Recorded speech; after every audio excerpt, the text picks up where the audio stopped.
is me Arpita Pal, your educator, and I am once again here with another lesson in the course in which we are discussing about the world history. This topic is relevant from UPSC CSE mains point of view. It forms an important part of GS paper 1. So, till now we have dealt with topics like American Revolution and Russian Revolution. Today we will be dealing with the French Revolution. But before beginning, there is an important announcement for you all. You can subscribe to our YouTube channel Arpita Sharma Classes for daily Hindu news analysis and various other important courses that are being launched on the channel. You can press the bell icon and never miss an update. Also, to get any updates about the classes, you can join the Telegram channel Simplifying UPSC with Ease. Here the link is given. So, let us begin the French Revolution. Now, see, be it the French Revolution or the Russian Revolution which we have dealt with previously, the causes you will find that more or less remain the same, okay. Be it the economic causes, the political causes or the social causes, they more or less remain the same. Also, if given an introduction, then French Revolution was also a conflict between the common man and the monarchy, right. So, it was also a conflict between the common man and the monarchy. Similar was the case with the Russian Revolution as well. Only a few fundamental changes are there that we will discuss in the lesson. So, let us begin. Now, France was basically a feudal state in which the nobility or the feudal lords were more powerful than the king, right. So, the feudal lords, I have already told you, if you have read about or if you have dealt with the modern history course that I had previously launched. In that lesson, I had told you about the feudal lords, or in modern history, or in the terms of, or in reference to the modern history, the zamindars, etc. So, they were much more powerful in France as well, and serfdom or practice of serfdom was very much prevalent. Serfdom was in a sort of slavery in which the people were asked to work without any payment of, or without the payment of any salary or any rent. Now, France was led by Bourbon dynasty, Louis XIV, 15 and 16, they used to rule France and they belonged to Bourbon dynasty and had rampant corruption in their rule. Also, the power was centralized, so there was no federalism, no democracy, nothing was there, it was a centralized power system. As a result, a conflict rose between the common man of France and the monarchy, which led to finally the French Revolution. Now, causes of revolution or the French Revolution can be bifurcated into political, social, economic and immediate causes, and we will discuss every cause in detail. Firstly, the political causes. Now, see, Louis XIV, he was the monarch, I have already told you, he belonged to the Bourbon dynasty, right, he belonged to the Bourbon dynasty and he was an absolute king. Absolute, like every or all power resided in him, and he was an absolute and powerful king. Also, he followed the policy of divine rights, so he told the people that he has divine rights or divine powers and he has been sent by God to them. As a result, there was rampant corruption under his rule. Finally, he was succeeded by his son Louis XV, who was in turn led by or succeeded by Louis XVI. Now, in contrast to his grandfather, Louis XVI was a very weak ruler, had no codified laws, no proper administration, which as a result angered the public of France or the people of France or the common man of France, and the people reacted in the form of a revolution on 16 June 1789. Now, some of the social causes could be like division of society into 3 estates. While we dealt with or we read about the Russian Revolution, we have already studied about the first estate, second estate and third estate. The 3 estates, out of these 3 estates, the third estate, which usually consisted of the peasants and the lower class of the society, they used to pay the maximum amount of taxes in France. They formed the majority in France, or a majority population, but they used to give maximum tax, whereas the first and the second estate were devoid of any taxation system. They did not pay any taxes. The first estate consisted of the clergy class, second was the nobility, who also were known as the sans-culottes, and the third estate was the common man or the peasants, and the tax paid by them was tithe. The middle class was the bourgeois class. In French, you call this, or you pronounce it as bourgeois class. So, the middle class was the well educated one, they believed in equality as well, and also had to pay high taxes to the king. Then, what were the economic causes? Now, I have already told you that king was an absolutist, So he was constantly at war. Now this phenomena I have already explained in the previous lesson, that such rulers used to follow the principle of jingoism. Jingoism is a very higher form of patriotism, in which, in order to divert the attention of the public, the king or the leader tried to fight wars with the foreign powers. So as he was constantly at war, there was a decline in revenue or decline in the treasury, and because of his lavish lifestyle, the decline in revenue increased. The taxation policy, we have already understood, or we have already read, that it was non-uniform. Also, because of such a lavish lifestyle and decline in revenue, France was also hit by El Nino, and as a result there was bad harvest in France, which resulted in high prices of bread.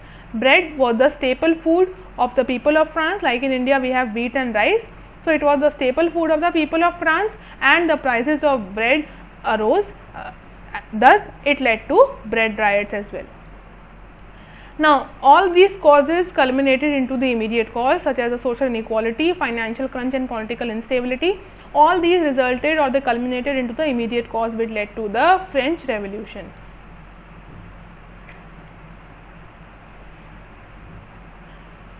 Right. Now also there was an important role that was played by the thinkers in France, such as Montesquieu. He criticized the monarchy and wrote a book named The Spirit of Laws, in which he provided or proposed a separation of power between the legislature, executive and judiciary. Also this should be Rousseau. What did Rousseau do? Rousseau wrote Social Contract and tried to awaken the people of France. Voltaire wrote the book Age of Louis XIV, and he also questioned the church in his book. Now a series of events took place in France that led to the revolution, such as in 1774 there was rampant corruption under the king, and as a result, just to please the public, he appointed Turgot as the finance minister. But Turgot in return was exactly in contrast to the king, and he tried to cut down the expenditures of the king. As a result, the corruption also reduced. He also proposed the imposition of taxes on every estate. So do you think this would be accepted by the first and the second estate? No, because Turgot tried to propose an imposition of taxes on all the estates. The nobility and clergy did not like it, and they pressurized the king to remove him. As a result, in 1776 Turgot was removed and replaced by Necker, who was a banker from Geneva. He was perfect in his field.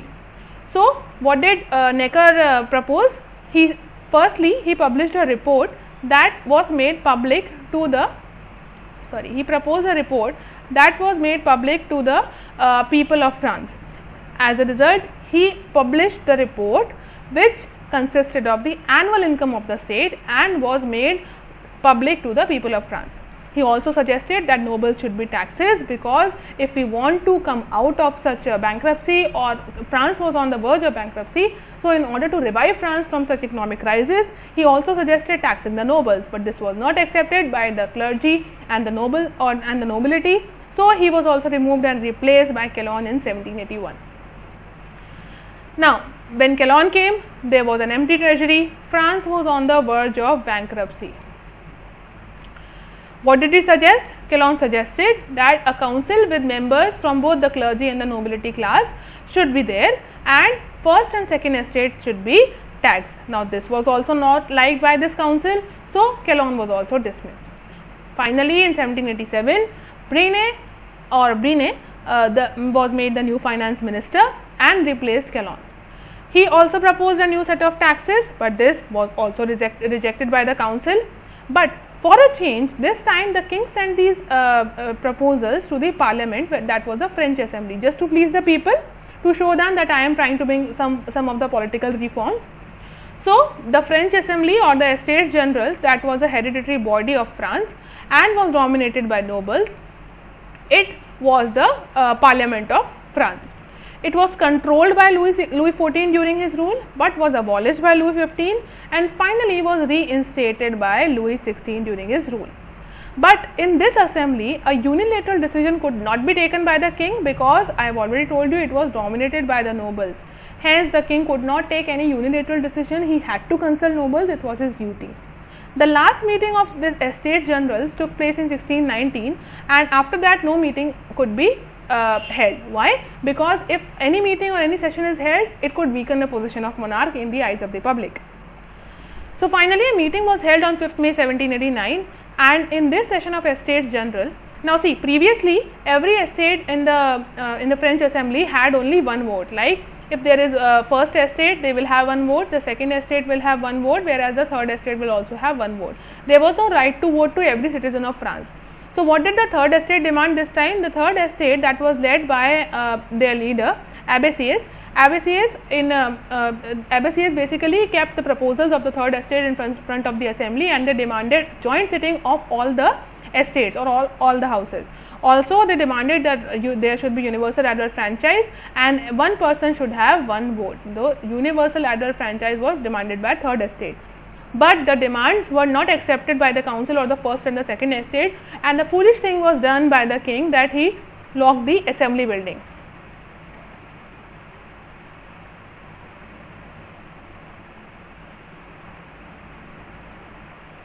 So he thought that if I lock the assembly building, the third estate would not be able to hold any meeting further, and they would stop demanding any further rights. But what happened? On 16 June 1789, the third estate declared themselves as the National Assembly. They said that we are the National Assembly, we will make the constitution, we will frame the constitution of France, because we are the Constituent Assembly. And the oath was taken at the tennis court. You must have, if you have read the book of class 9, there is a photo given in which the tennis court oath is mentioned. I would suggest you to please go through that picture as well. You will find it very interesting. So the third estate declared themselves as National Assembly and said that we will frame the constitution of France because we are the Constituent Assembly. Also, tithe, the tax that was imposed on third estate, was abolished. Finally, on 9 July 1789, Necker was reappointed as the Finance Minister of France. Then on 14 July 1789, what happened? Bastille was stormed by revolutionaries. Bastille was a place where the political prisoners of France were kept. Also, bread riots were rampant there. Necker was removed from position by the monarch. This day, 14 July 1789, was declared as the National Day of France by the people or by the revolutionaries. Finally, on 26th August, this is an important date, on 26th August 1789, the Declaration of Rights of Man and Citizen took place, and they also promised to follow due process of law. The principles of liberty, equality and fraternity were given to the world. Now, you have to mention in the comment section that what is the significance of the principles of liberty, equality and fraternity in Indian Constitution. Are they present in the Indian Constitution? Can we find them? And if yes, then where or in which article are they present? In which part of Constitution are they present? Of Indian Constitution they are present. Finally next came the moderate phase of the revolution, French Revolution. 1791, what happened? National Assembly had disputes within it, or there were disputes in the National Assembly between the outsiders versus insiders. Now, outsiders were the revolutionaries who were new to the assembly, whereas insiders were the ones who were already, or the veterans who were already there, who knew how to run an assembly, who knew how to frame a constitution of a country. So, constitutional monarchy was now against the revolutionaries, and finally in 1792, France was declared a republic. Finally, no federalism, no central administration, and church and clergy came under state control. Completely they came under state control. Then, so now what happened? Now came the radical phase. Previously it should be National Convention, right? National Convention was formed. Sorry for the typo error. It should be National Convention. So, National Convention was called, and the members of the National Convention used to call themselves as Jacobian, right? So, National Convention was established and king was removed from the throne. Finally, the king sought foreign help. He sought help from Spain, Holland, Austria, Prussia, England and Sardinia. Though the European powers also tried to attack France, but they were defeated by the people of France.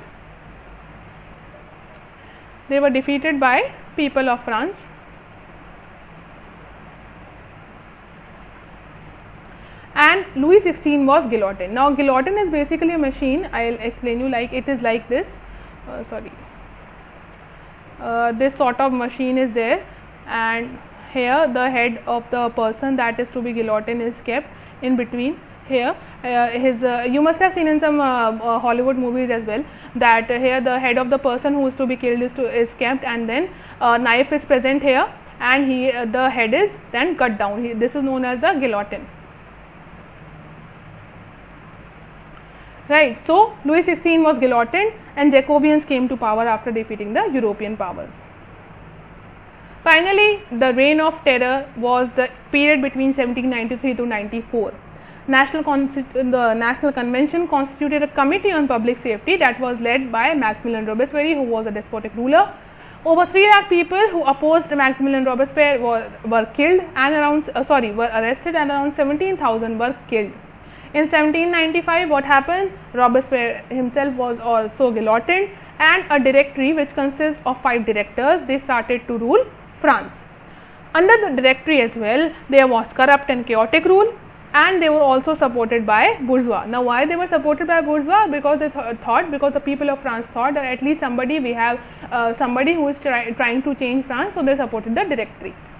Also, the directory had a lower hand and an upper house, and also the basically disputes arose between the royalists and the revolutionaries here as well. Finally, what happened, an important event in the history of the world, was Napoleon emerged as a military leader in France. So, by 1799, France came under anarchy, under a state of anarchy, and here again as well the monarch was against the revolutionaries or the royalists versus revolutionaries.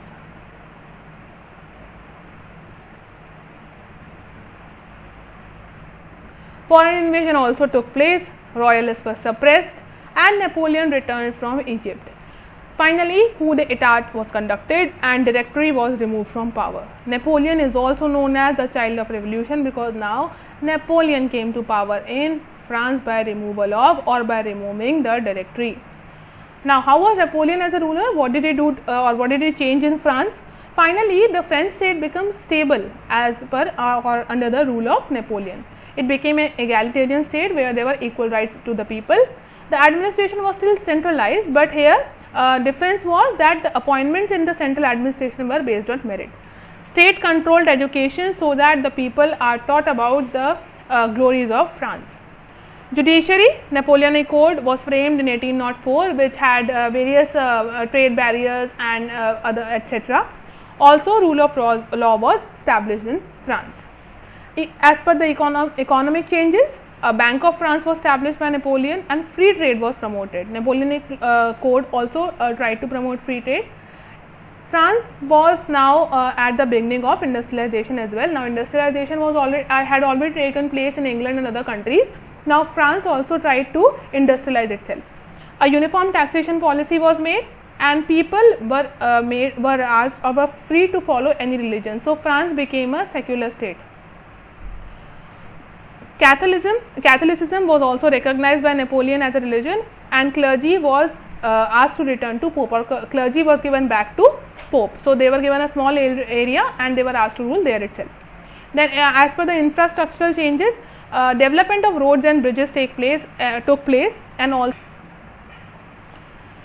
Then, what was the impact of French Revolution on the world? It led to an end of monarchy. Also, the principles of liberty, equality and fraternity were given to the world. Serfdom was abolished, and the power of church, which was ruling the world in the name of religion, was reduced. A penal code was framed which was flexible rather than being rigid. Judicial system was made much more uniform, and nationalism emerged in the world. It basically, the French Revolution tried to emerge nationalism in the world, and it tried to encourage people in the world to have a revolution. For example, the German Revolution or the unification of Germany and the unification of Italy also took place because they were encouraged by the people of France. Then, Declaration of Human Rights was also made. This gave the concept of human rights to the world. So, there are some effects that affected, or there are impacts of the French Revolution that affected France as well, and on the other hand the world as well. So, I hope you have understood whatever we have dealt with in the lesson. In case of any queries, do mention in the comment section. Thank you.